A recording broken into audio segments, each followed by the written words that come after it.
Good morning, everyone. A very warm welcome to all of you to Reset, Dialogues to Reduce Food Loss and Waste in India. I am Anar, and it is my pleasure to host this session, this opening session for you today. We are gathered here to explore how collaborative efforts can build resilient food systems by reducing food loss and waste across India. Thank you so much for making the time to join us today. To begin with, I'm very delighted to invite Mr. Madhav Pai, Chief Executive Officer of WRI India, to share his welcome remarks and set the tone for our 2 days dialogues. Over to you, Madhav.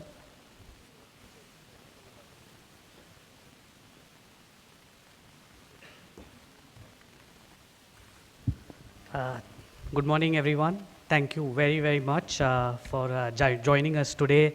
Warm welcome to our esteemed panelists, speakers, exhibitors at this forum and at the Reset event, the Dialogues to Reset, Reduce Food Loss and Waste 2025.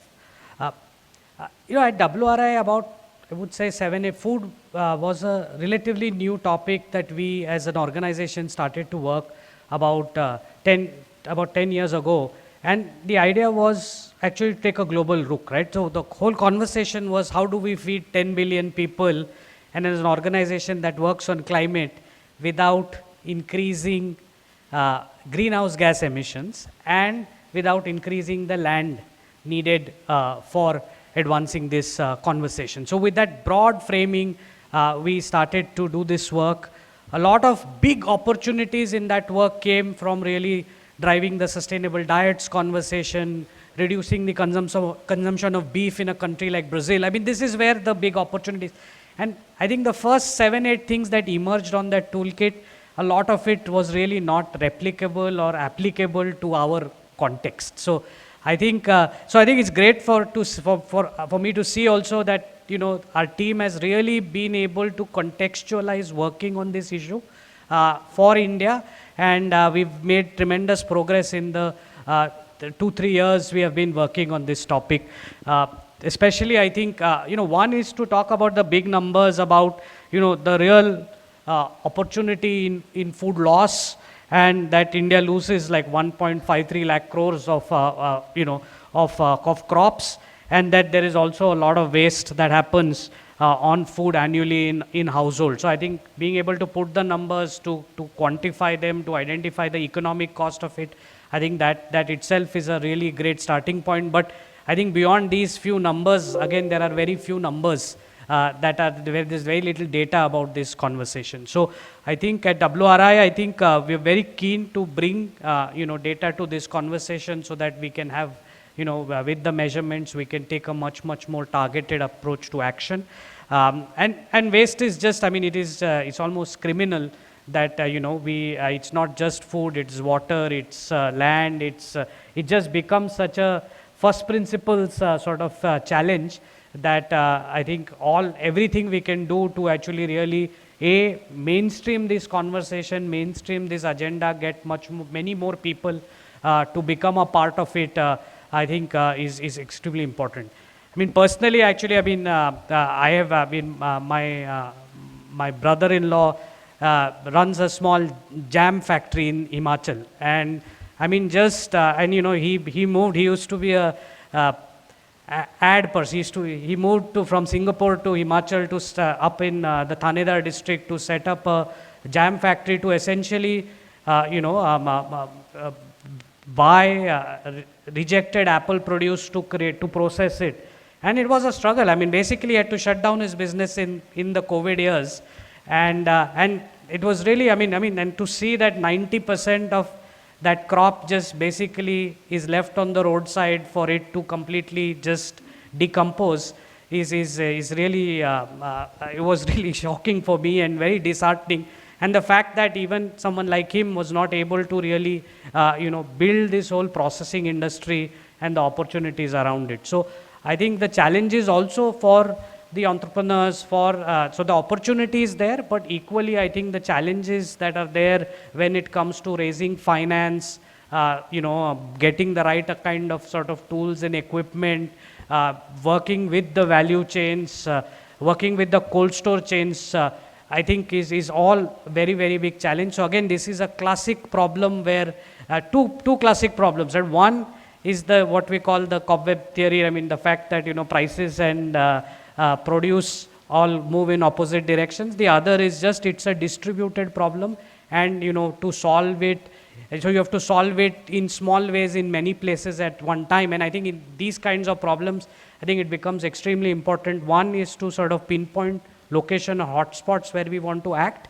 and the other is actually for us to be able to engage a large or a wide range of people in an informed manner, and that's when we will actually get the action at scale.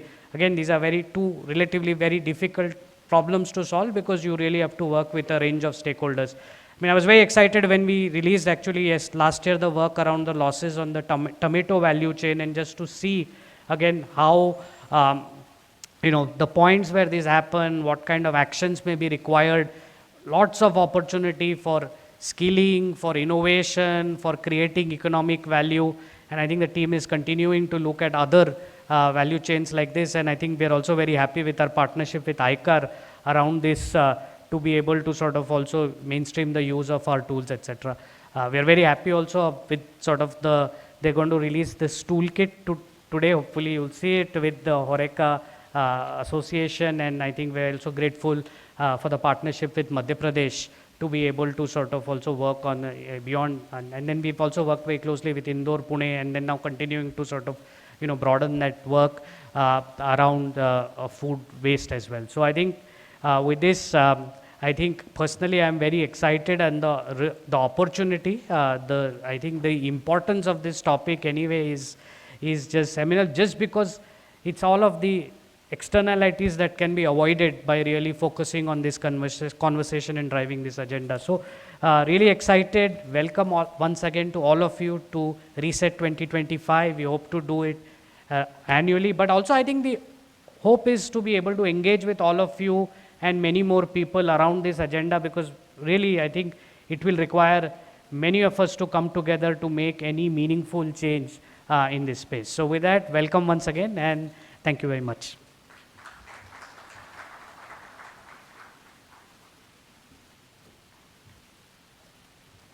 Thank you so much, Madhav, for that very insightful overview. Now, to help us understand the broader context of food loss and waste, I would like to invite Ms. Rituja Basu, Program Head, Food Loss and Waste at WRI India. Over to you, Rituja.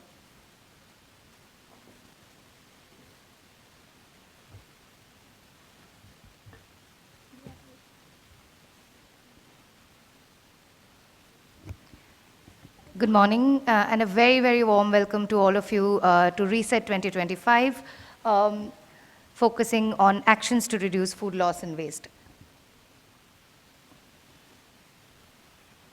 When we talk about food loss and waste, why are we actually doing so much work around it? How big of a problem is it? If we look at it globally, at a global scale, over 1 billion tons of food globally goes to waste each year. If we translate it into the world's calories, that is around 24% of the world's calories that go to waste. And as Madhav explained, when food is wasted, it is not only the end product that is wasted, but also all of the inputs that go in of land, water, fertilizer, and human capital. It is also a significant driver of greenhouse gas emissions globally, accounting for 8 to 10% of the global GHG emissions. If we look at the amount of food that is lost or wasted globally, if we imagine it grown at a contiguous piece of land, that landmass would be larger than the size of China. In economic terms, around $1 trillion of food is lost per year, lost and wasted. In the US, on an average, a family wastes around $1,500 worth of food annually. When we talk about India, the numbers are scarce, but not much lesser. In India, we all know that there is a challenge of access to nutrition equally to the entire country. And with that, we are wasting food. We are losing crops worth 1.52 lakh crores each year. And this is the number on loss alone. On food waste, The numbers are a little, we don't have government numbers, but the recent UNEP study says that on an average we waste 55 kg of food per capita per annum. We are starting to recognize food loss and food waste as a challenge globally, and we have begun reporting on it on SDG 12.3. However, it is still a partial reporting. Why do we call out food loss and food waste separately? We call out food loss and food waste separately because the stakeholders and the actors involved in the supply chain are varied. Food loss starts from the point of post the point of harvest till the point of retail. So it is the losses that happen due to improper harvesting techniques, lack of proper packaging protocols, handling practices, the loss that happens in transit, and the loss that happens in storage and at the market. Food waste is from the point after that, so it is the waste that happens in all of our homes. It's what happens at hotels, restaurants, and at catering. Is mainly because of intentional choices that people make. It is critical again to understand the difference between these two, because the solutions and the actors are different, and the solutions thus need to be strategized differently. There are several issues leading to food loss and waste. Structurally, there are challenges around access to finance, economics, the demographics of India, policies and regulations, and climatic conditions. There are, of course, individual segment-level challenges, such as inadequate storage at the farm level, improper harvesting techniques with producers, at the suboptimal packaging storage at the transit and market level, and of course, at the consumption level, a lack of awareness, a lack of intent, and the choices that we make. During the course of these 2 days at Reset, we will be touching on several of these topics with focus sessions, and we hope to have all of you with us during the course of these 2 days to come up with co-create solutions towards solving this complicated yet solvable problem. At WRI India, we take a target, measure, act approach towards solving the challenge of food loss and food waste. We believe it is critical to set ambitious targets towards reducing food loss and waste. Then after, it is critical to measure where the losses and waste is happening, why they're happening, what cannot be measured, cannot be reduced. And once we know what the critical points are, then to co-create actions towards solving the same.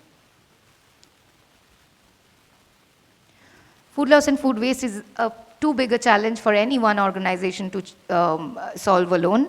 We believe in collaboration and collaborative action. We at WRI India anchor the Friends of Champion 12.3 network, which is a network of over 30 like-minded businesses, as shown on the screen, who are champions in their own rights and are also with us in this journey towards creating a louder voice and a more focused strategic pathway for reducing food loss and food waste. With that, I will close the presentation and once again welcome you all to Reset 2025. Hope to have a very, very insightful dialogue over the next 2 days. Thank you very much. Over to you, Anil.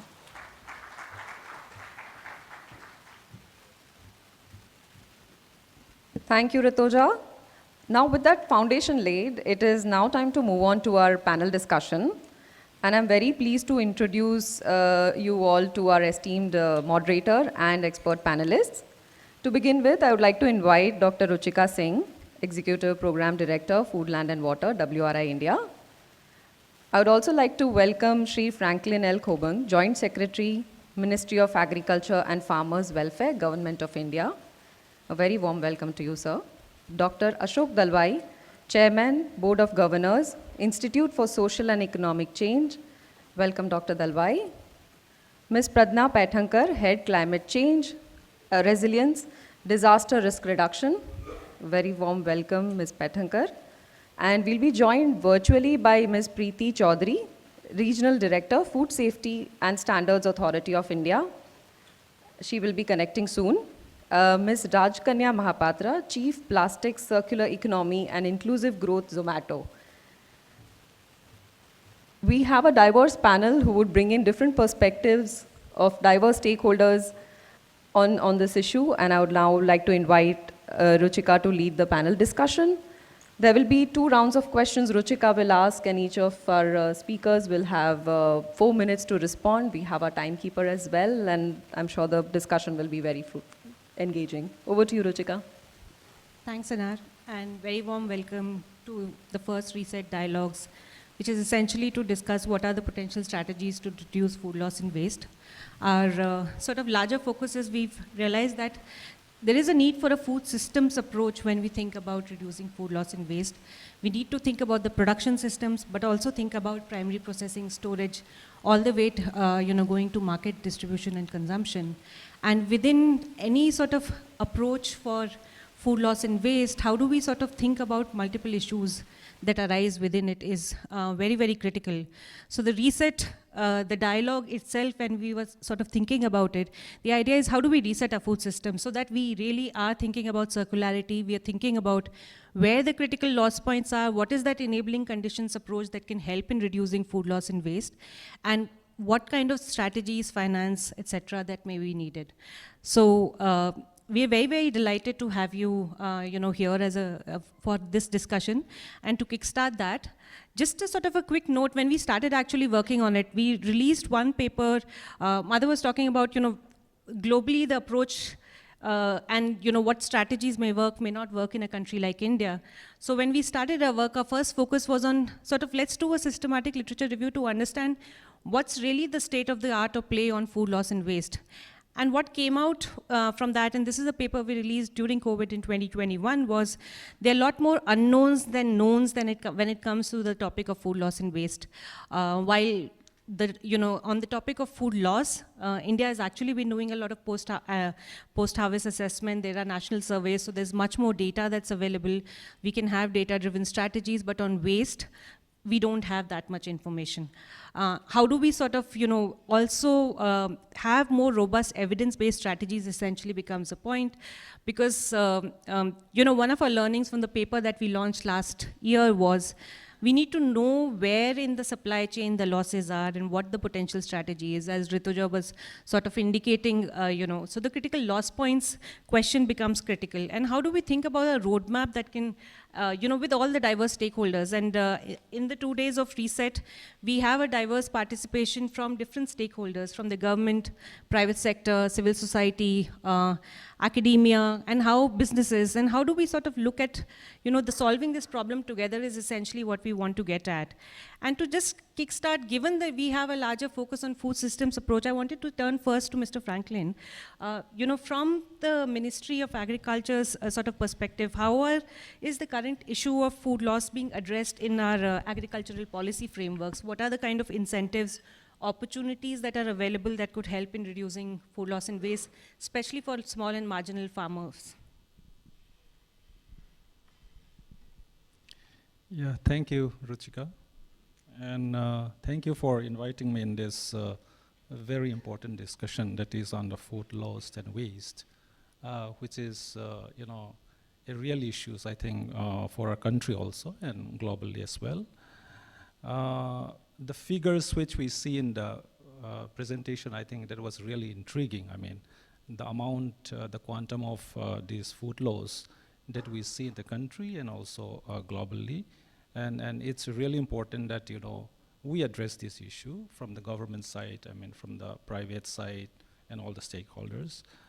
The government is definitely doing what it can in terms of, policy framework, in terms of schemes and programs to address the problem of these food loss. I would, because of the shortage of time, I will not be able to go in detail, but I will just briefly give the outline on the 4, important functional areas which the government is the strategy basically adopted by the government. The first is, I would say, on research. We are, taking up research, focusing on the food loss, definitely. Like Ruchika said, the first thing is, assessment.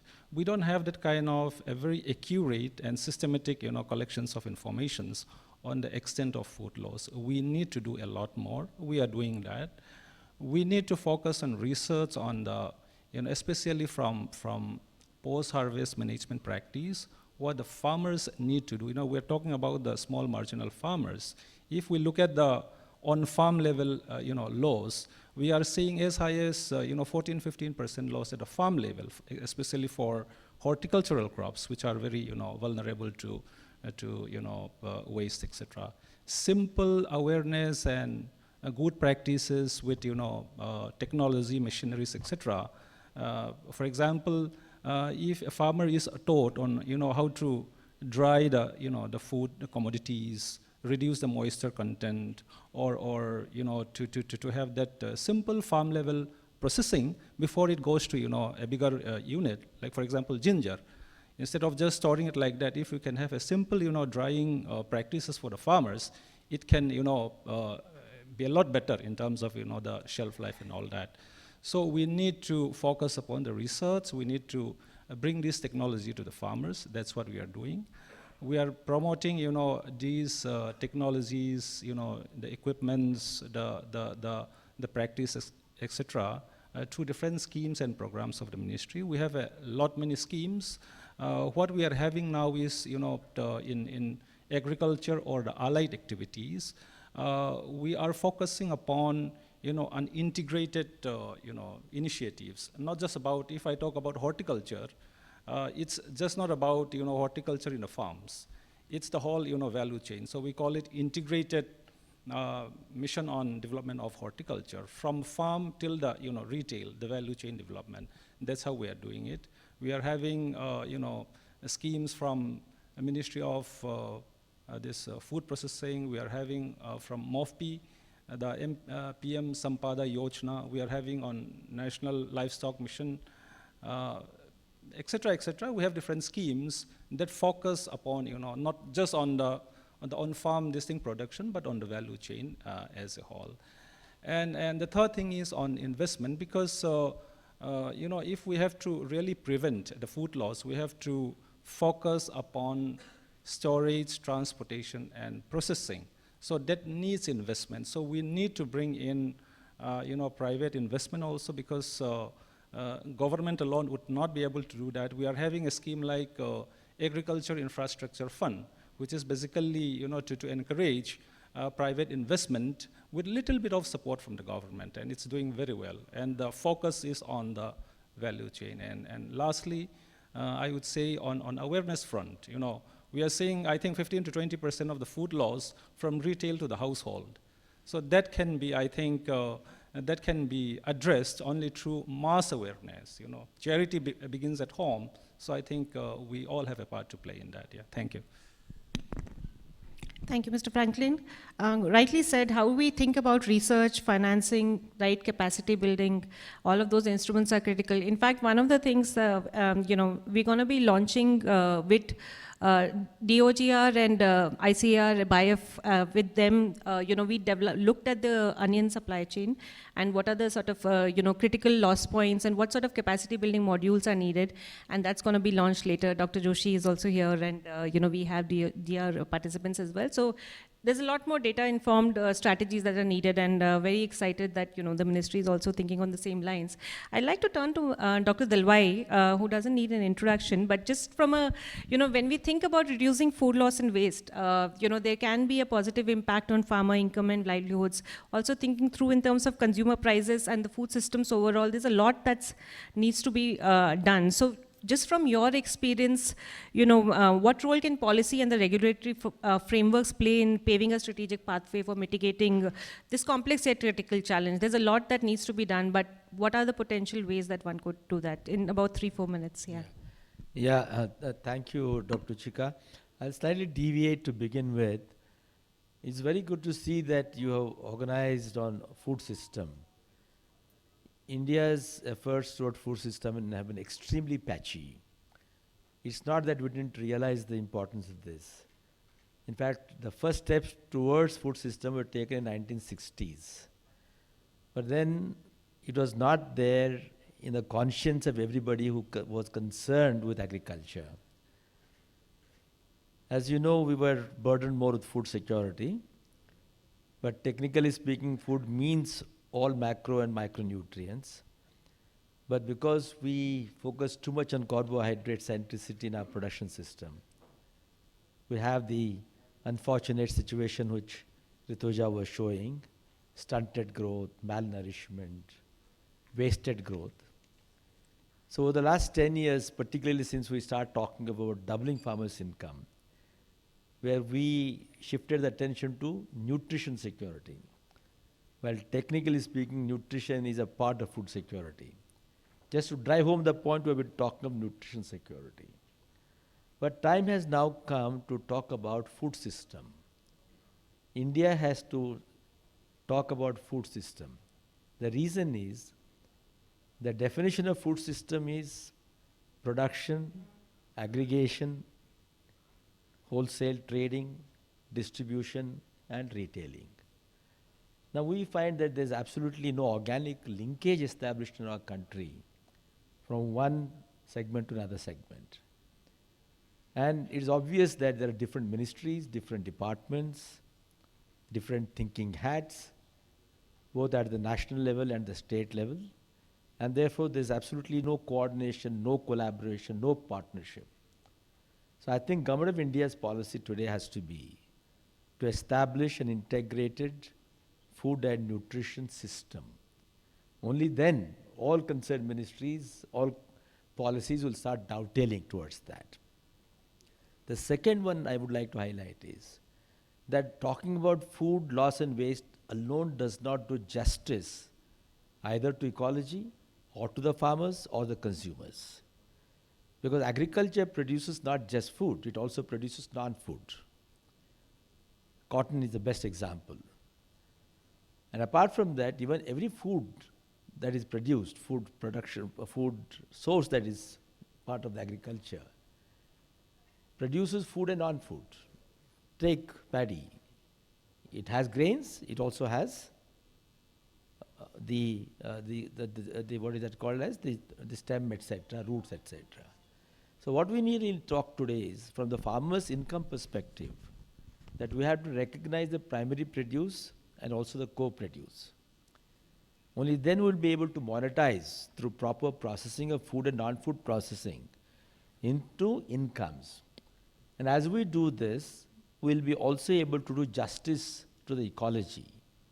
Because ecology can be sustained only when you have a bioeconomy and a circular economy. So I would say that in short, we have to, when you talk about food system, obviously we will start the value chain that begins with research and development. The value chain does not begin with farmers' fields. Farmer gets his technology management practices from the research and development, from the management schools. So it is important for us to recognize the value chain which starts from research and development, passes through the farm kids, and then of course all production, post-production, technology systems. And then we need to establish an organic link, that is circular economy. Only then we would be able to put in place the entire system and achieve the zero waste. And the last point I want to make as a starting point is that today agriculture is diversifying. Food grains, in the latest third estimate, is 353 million tons, but horticulture is at 370 million tons. 353 million tons of food grains produces nearly 800 million tons of crop residue. Meat today is at 14 million tons. Fish is at 18 to 19 million tons. Milk is at 235 million tons. And these being perishable, the food loss is higher compared to the agronomic crops where the shelf life is higher. So I think we need to keep all these things in mind through these 2 days of discussions. Thank you. Thank you, Dr. Dalwai. I think a very critical point, while thinking about the food systems approach, how within the policy frameworks, it's also food and nutrition systems sort of get integrated, and how we think about ecology and economy together in a way when we're thinking about food systems is very, very critical, which can also help in bringing circularity and enhancing jobs and livelihoods, essentially for, as we take forward some of those conversations. Pratnya, if I can turn to you, if you could share some examples of the work that World Food Program is doing to supporting governments and other, organizations in India to reduce post-harvest losses, especially for, vulnerable communities, farmers, and for given the climate impacts that we are facing here. Thank you, Ruchika. Thanks for the opportunity. I always feel a bit difficult to talk after Dr. Dalwai because he's so thoughtful and all, and of course after Franklin, but I'll have some courage and try and share some thoughts. So actually, WFP works on, our work actually globally spans across the nexus of humanitarian work, development work, and then the peace work. So when we are talking about like a lot of WFP staff really works, on the front lines of the conflicts or climate-related extreme events.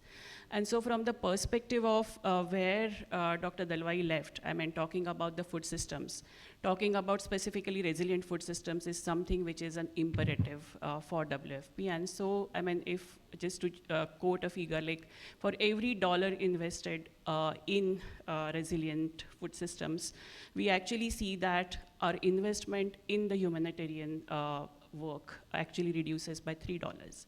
And that is actually a kind of necessity which I want to highlight, that focusing on resilient food systems is extremely important.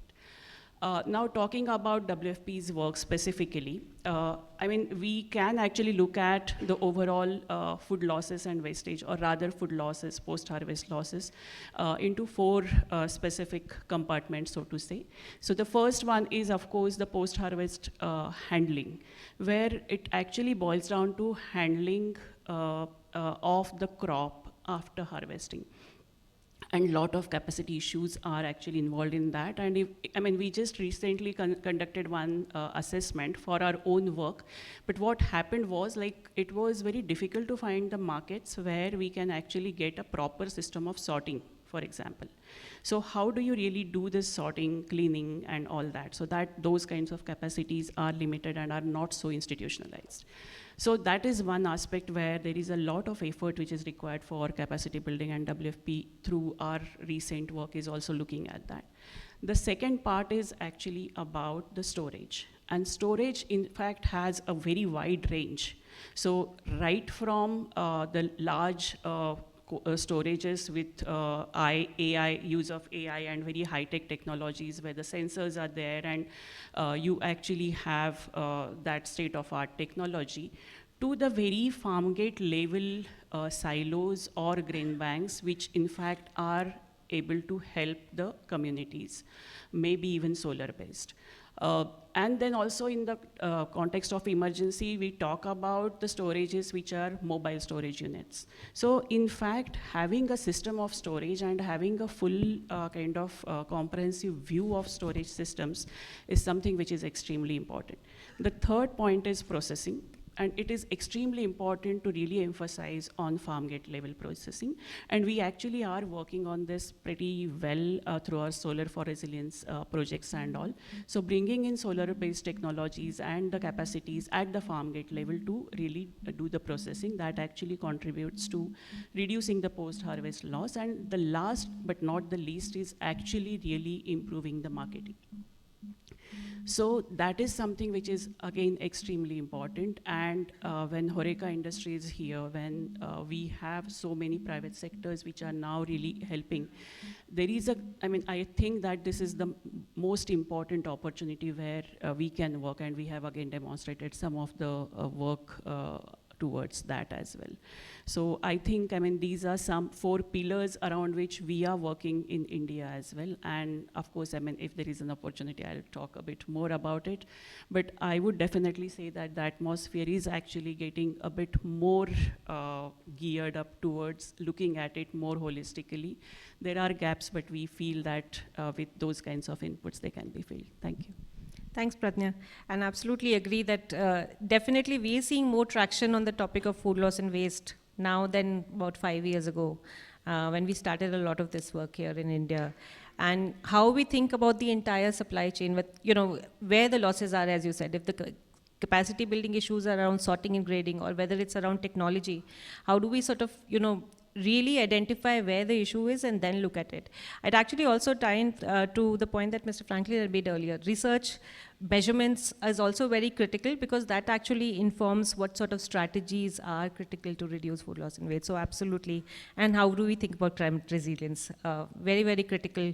While food loss and waste, reducing food loss and waste has a huge mitigation potential, but I think the climate resilience benefits can't be undermined either. There's a lot of benefits from there. Just to switch gears a bit, I will turn to you, Raj Kanya. At Zomato, it's a tech platform that supports users and connects users in restaurants. We all use, in our daily lives, Zomatos and similar service delivery providers. So the question is, when you're thinking about the platform, what is the waste-related philosophy that's already integrated within it? Or when you're thinking about connecting sort of, restaurants and users and, what are you really seeing in the sector right now? Yeah. Thank you, thank you. I think what we do well as a platform is we're able to absorb a great amount of data over a shorter period of time. And over the last couple of years, it is that data that has helped us form a philosophy of reduce, recycle, and reward wherever possible. And this applies definitely on the Zomato front. I was going when Rutuja was presenting on the landscape of food loss and food waste. I realized that the programs that we have going on right now are trying to address two problems at two ends. Starting with food loss, I think that one of the businesses at Eternal now, which is Hyperpure by Zomato, actually works very closely with farmers because they're in the business of sourcing and supplying to restaurants, hotels, caterers. It works on a sort of farm to fork model. And upon interaction with farmers, everything that all the panelists here have said are found to be true.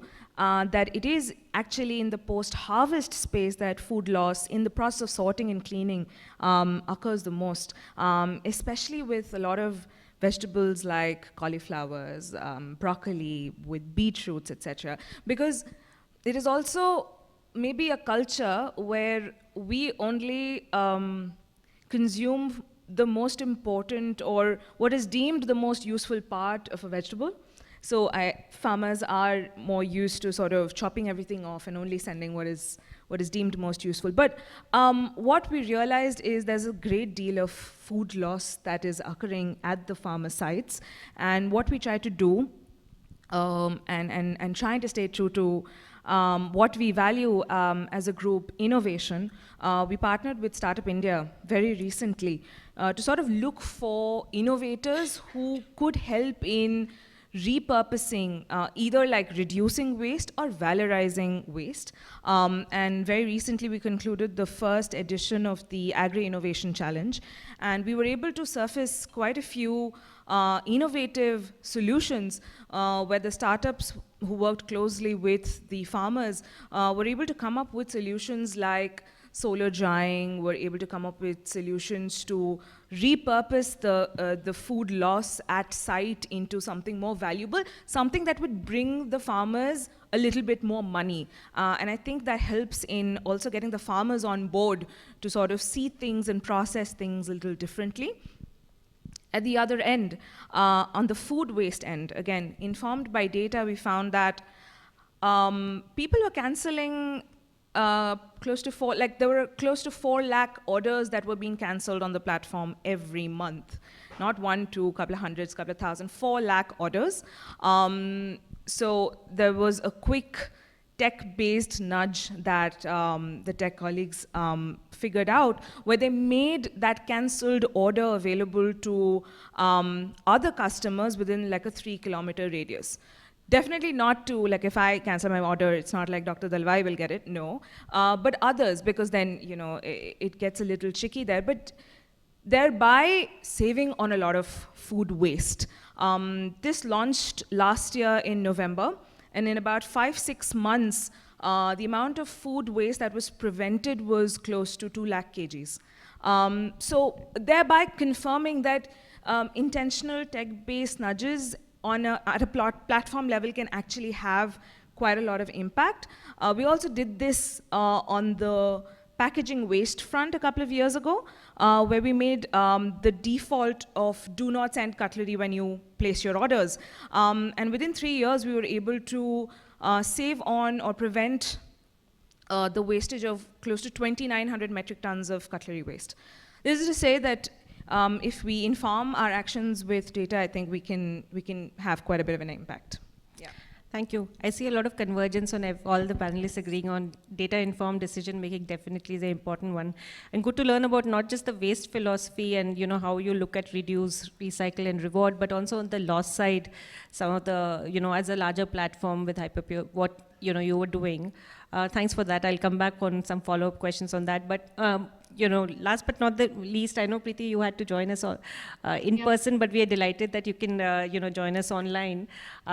I wanted to sort of, building on the conversation we've had so far, and, just in terms of FSSAI, what are the kind of initiatives that FSSAI is doing to, address the issue of food waste specifically? Also in terms of bringing together multiple stakeholders, whether it's civil society, citizens, and businesses, and what role essentially, is needed, and the role that FSSAI is playing to really build more resilient food systems in some sense. If Preeti, you could talk about that in about 3-4 minutes.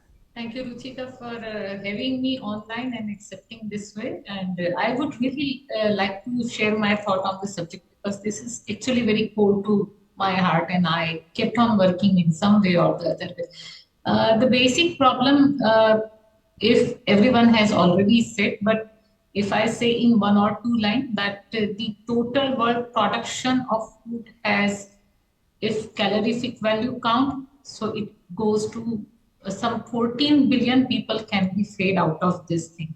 The data of UNEP says that 14% of food of world is lost and 17% of food is wasted. Altogether, some 30% of food calorie is wasted through the process.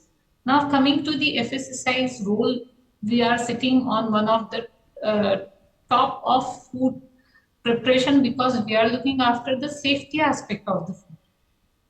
The basic element of the our regulation itself supports to the food shelf life by adding the additives or preservatives, or by many ways that preserves the quality of the food. So this is one essential work which FSSAI is doing by a very indirect manner. We don't at all count it towards a direct contribution towards the food loss management, food waste management, but it is definitely doing so. More than it, a very direct effort is going from last 4 to 5 years by way of share food, save food, share food, and joy, share joy campaign. And this campaign has created a successful network of the food recovery agencies working throughout the India, which are engaged in the work of surplus food collection and thereby giving it away to the people who are actually in the need. Thereby, we have created one SOP for the food donation and food collection as well, to make it secure and safe for the people who are receiving this food. So FSSAI has a very direct role in redistributing the food, but as you said, that what effort we are making with other partner government agencies, civil societies, or citizens, I think, Ruchika, one single agency cannot work and cannot deliver everything, and it has to associate with other partnering government agencies and other stakeholders for sure. So if you have heard the effort about the repurposing of used cooking oil, that we are doing. So the used cooking oil, which has gone for more than 3 times, we are repurposing it for the manufacturing of the biofuel. It is a kind of food waste management that we are doing with the Ministry of Petroleum. We are doing a lot of Eat Right Melas fairs, where we are engaging students, commoners, and the academicians to engage and to deliberate on the subject matter, that what is the basic purpose of these kind of melas, what is food waste and loss, what is their thought, and how do they contribute towards the cause. that we are doing. At the government level, we are also churning with various authorities, and in fact, very recently I received a proposal from the Security and Exchange Board of India. They were interested in creating the e-trade campuses for the companies which are listed, the top 50 companies, and thereby percolating it down. And I think this could be one important aspect, that wherever regulatory manner में हमारे यहाँ कोई भी company कहीं appear हो रही है, we ask them, we nudge them that certain green footsteps, certain green standards they have to follow. Those could be in the names of the food waste management also, both for the food manufacturing company and non-manufacturing company as well. Because everyone has canteen, and at every single place, I think the food waste prevention can be done. And if it is not prevented completely, at least a management can be done, a food waste management. So this is how I think. Thank you, Preeti. Yeah. I think thanks for sharing the FSSAI multiple initiatives. And you're right that while one organization or entity can't do everything, it's always good to have an anchor. And I think with FSSAI from the waste safety side, anchoring some of those conversations helps in bringing other partners together. Like I think what Dr. Dalwai was mentioning earlier, how on the loss side, if we have a nodal the mandate, if it's split between different sort of ministries, then how do we sort of take forward some of those conversations become critical, which kind of takes me to Mr. Franklin again. Just from the, your perspective, what are the national schemes or flagship initiatives that hold the most potential, if we have to say, in currently our policy framework that can help in reducing food loss and across the value chain? And what sort of modifications, if we need to think about additional support that could help these programs to grow, and what's the ministry thinking on those lines? I mean, how do we sort of converge a lot of conversations essentially? Yeah. Thank you, Ruchika. Like I briefly discussed, food is something which is not belonging to a particular sector. It is cutting across the sectors. It's about health, it's about agriculture, it's about animal husbandry, fisheries, food, public distribution, food processing, etc. So all the ministries department, they have their own program, and like I said, we have interministerial, interdepartmental coordination, which is functioning quite well. In all these programs, we have different bodies that is basically created to review the performance of the scheme, and these committees and bodies are cutting across different sectors. So that adds to effective convergence of the scheme. And not only that, now what I think the policy of the government is now to really review all the existing scheme and amalgamate the schemes to the extent possible. I mean, if they have any commonality, even inter-department or inter-ministries, we are seeing the emergence of these umbrella schemes, which are the objectives, the motto is the same, but is being implemented by different ministries for common objectives. So that is, doing really well also in the field. I would not, be able to tell which scheme is the best, of all these, but it has been the policy of the government now that if a scheme is, designed, it should address to all the, the needs from if it's about agriculture, it's from farm to fork. I mean, it should not be, in bits and pieces, and that has been really the policy now. What I feel is that it is not so much on the scheme also. What is equally important is on refining the implementation of the scheme, how best we can, improve on the implementation, bring in more, technology, IT, etc. in the implementation of the scheme. One quick example which I would like to give is that Ministry of Food and Public Distribution, they looked into the, they try to work on the supply chain efficiency from go downs to the public distribution centers. They digitize and map all the facilities and try to work out through the use of ITs on the best route possible, shortest and best route possible for the movement of the commodities. And I think it worked wonders. And they are able to save lots of time, logistics, energy, resources, and also on reducing of the, the food waste.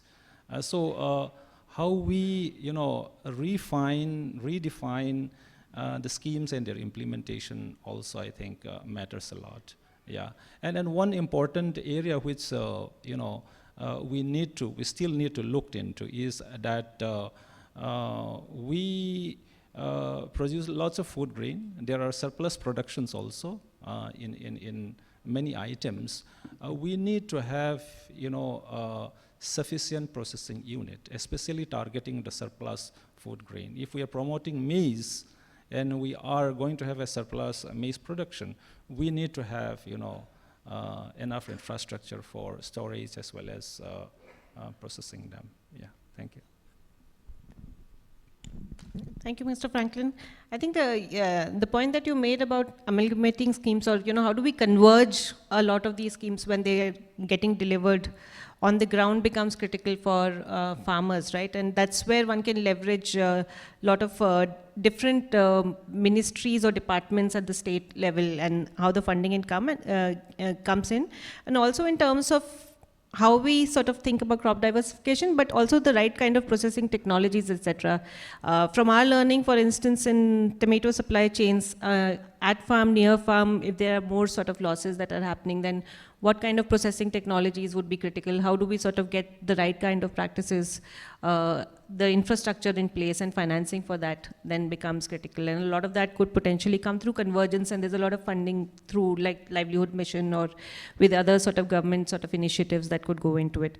Dr. Talwai, if I can turn to you, from your experience, what role do institutions like, farmer producer organization or agri-cooperatives can play in building resilient value chains for reducing food loss, and what would they need for scaling up some of this? What sort of need the ecosystem, whether it's government, businesses, civil society, what role can the ecosystem play in terms of enabling scaling up of, let's say, farmer aggregated, these organizations? Yeah, thank you.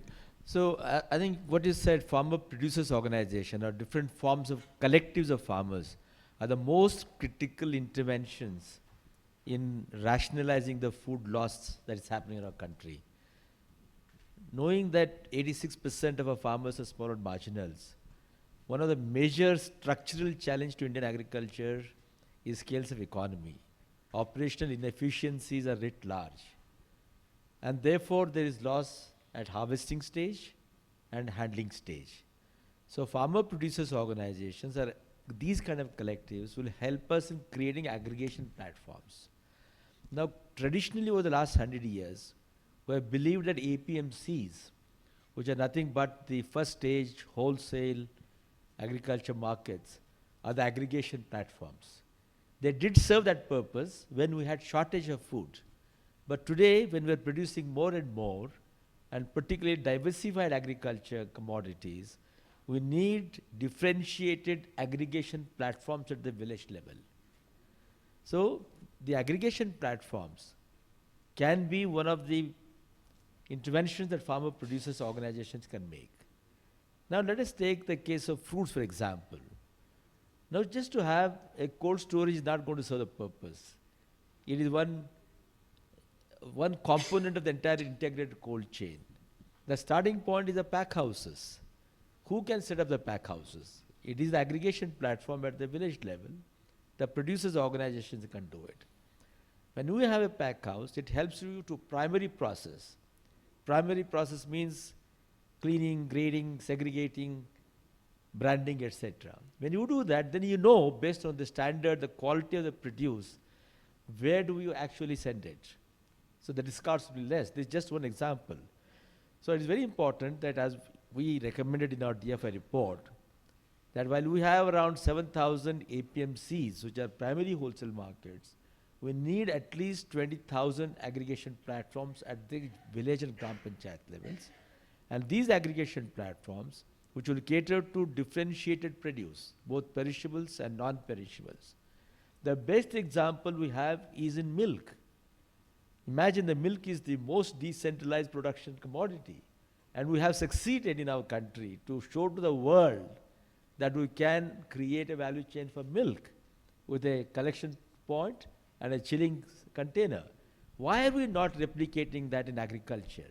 So this is where I think the farmer producers organizations can play a great role. And the second point I want to make is, the biggest loss happens from the starting with the harvesting. There are three components post-harvest. One is agri-logistics, that is storage and transportation. Second one is processing. Third one is marketing. Till date, marketing is mostly under the control of the government, whereas there is the private sector which can play a greater role in marketing. And private sector can play a greater role in processing and in creating agri-logistics. So what government needs to do is to liberalize the policies, facilitate, and then let the corporate sector come in. Till date, of the gross capital formation in the private sector, not more than 3% comes from the corporate sector. It's mostly coming the farmers. So notwithstanding large number of schemes government has initiated in the last 6 years particularly, the Minister of Food Processing, Minister of Animal Husbandry, Fisheries, Agriculture, every single department has a scheme. They are good schemes. But I think what we really need today is huge investments. We need gross capital formation based on the commodities, and that's where we can actually up the processing from today's 12-13% of food processing to at least 30%, improve the non-food processing from current 3% to at least 20%, and all these things have to be seamless.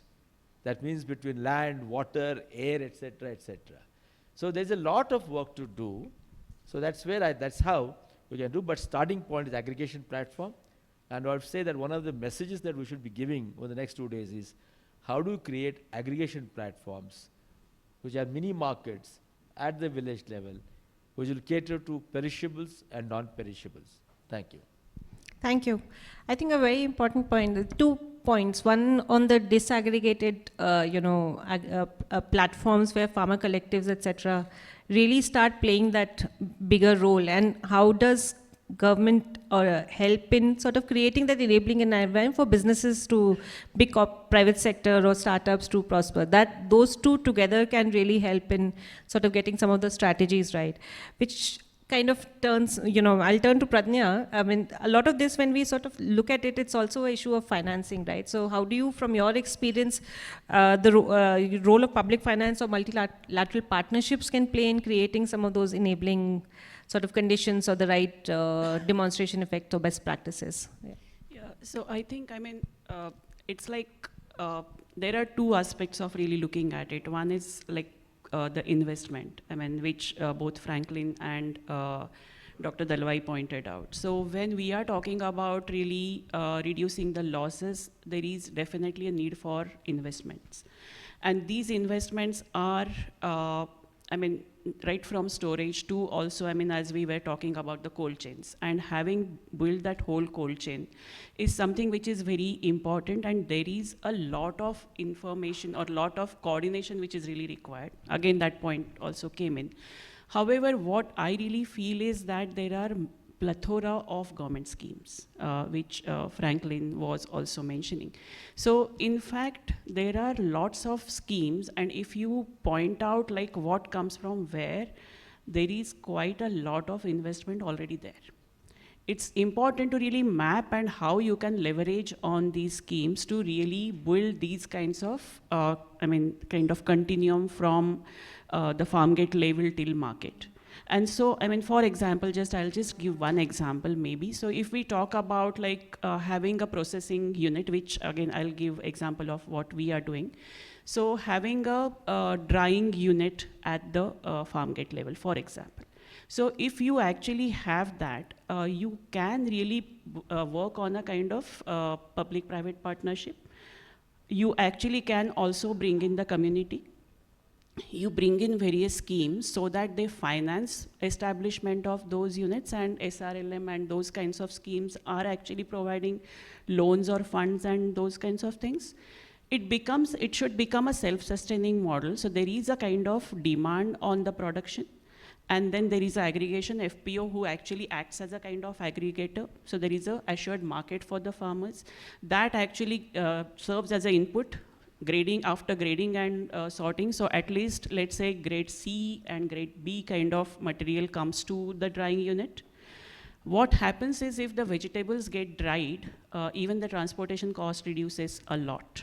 The storage becomes easier. Then it goes to the secondary unit for further processing and productization, but then actually that happens at the primary unit itself. You actually can leverage the schemes like MIDH or even the National Horticulture Mission and all that. Then you also look at, I mean, because there is a power and energy involved, so you can really work with the solar systems and also the promotion of the solar-based agencies and solar-based entrepreneurships and all that. And then you link it with the market. So the whole value chain actually gets developed. And what I would say is that when we are talking about investment in infrastructure, additional investment, of course, we have to see. But then there is already existing quite a lot of investment which is potentially there. The agencies like multilateral agencies and all, we all have to come together and really contextualize, promote the innovations and see like what global practices can and can really help in further reducing the losses, at the same time enhancing the government's investments and all. Thank you. Thanks, Pratnya. I think the big takeaway for me is there's a lot of schemes which Mr. Franklin also said, and how do we sort of look at mapping them the right way, and how are they converging on the ground for farmers, right? We're actually doing some analysis on mapping some of this and what are the right incentives, and how some of this convergence can potentially happen better. So some of that research is going to come up, come out soon. But moving to Rajkanya, you spoke a little bit earlier from the waste side about the food rescue initiative that Zomato is doing with technology to reduce food waste from cancellation. Could you elaborate on that a bit further? I know you gave us some numbers, etc., but just from, if there's a strategy on moving forward, or what's the sort of feedback, etc., that you've been getting on this year? What I do want to share are insights we have from the exercise. I think that what we've been, so the group or the company is really driven by optimizing value down to every last customer. I think it is that drive that enables people to identify problems and, as is popular in corporate parlance, go for the low-hanging fruit, which is to fix problems that one can observe from patterns of data. But I would like to say that what some of these food loss or packaging waste-related initiatives have told me is that any real progress that we'll be able to make starting from the platform will also have to engage the consumer a great deal. I think that is what the food rescue initiative does well, is that it engages someone to participate in the prevention of food waste. But I think that the challenge kind of, it's limited to that, right? I also am trying to move the conversation forward on sustainable packaging, for example, because we understand that there's a great deal of waste generally, but for the purpose of, say, food delivery, there's a great deal of plastic packaging that is being used by restaurants, and that a lot of that ends up in landfill. So we've been trying to recognize restaurants that use sustainable packaging on the app. We are trying to spotlight startups similar to the Agri-Innovation Challenge that are leading the way in material innovation so there's least harm to the environment.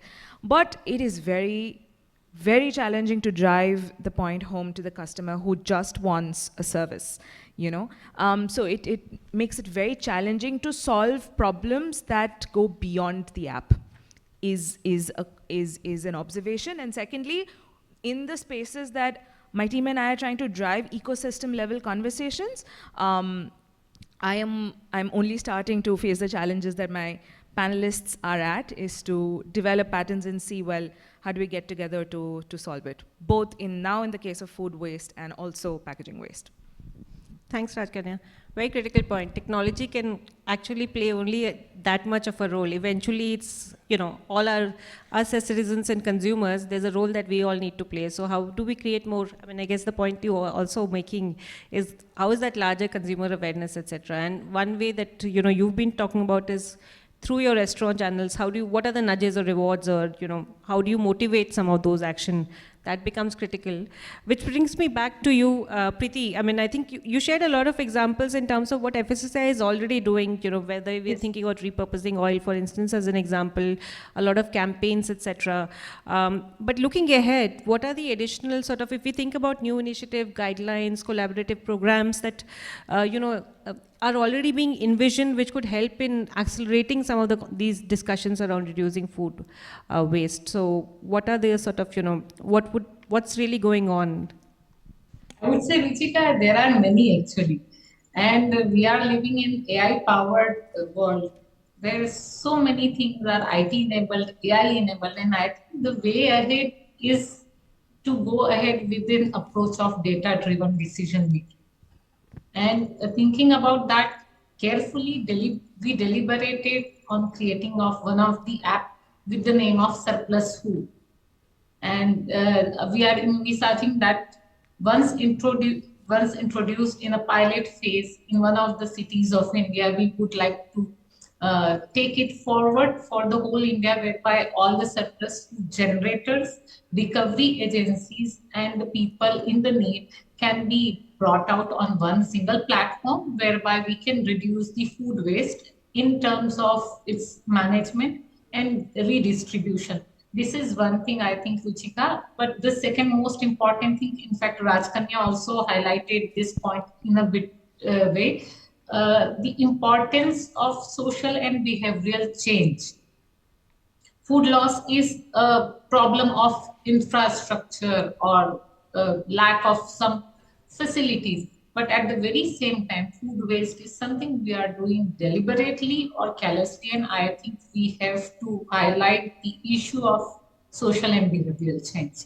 So in our effort, we have already started doing with a lot of activities in our Eat Right School campaigns, where the school students are being made aware, and we are at the very same time trying to push in the food waste management and food waste prevention in the school curriculum as well.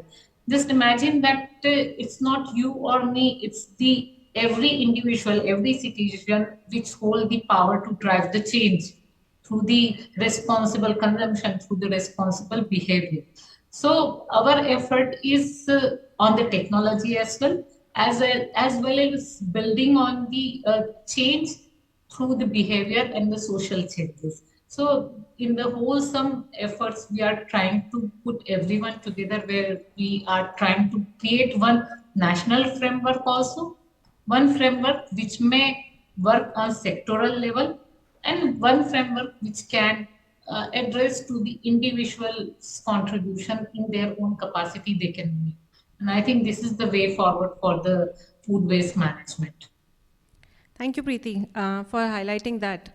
I mean, technology or tech solutions, whether we're looking at loss side or waste side, is coming out as a constant. But while how we use technology in terms of, with a focus on behavior change, creating awareness or capacity building, all of those are sort of critical issues, and larger campaigning, etc., of course, is needed. We're very conscious in most of our events we do that, how everyone becomes a food waste champion. You'll see a lot of, messaging around that even at Reset, and we'd sort of encourage you to do that at your events as well. Essentially, it's everyone's problem, and how do we sort of look at solving it together.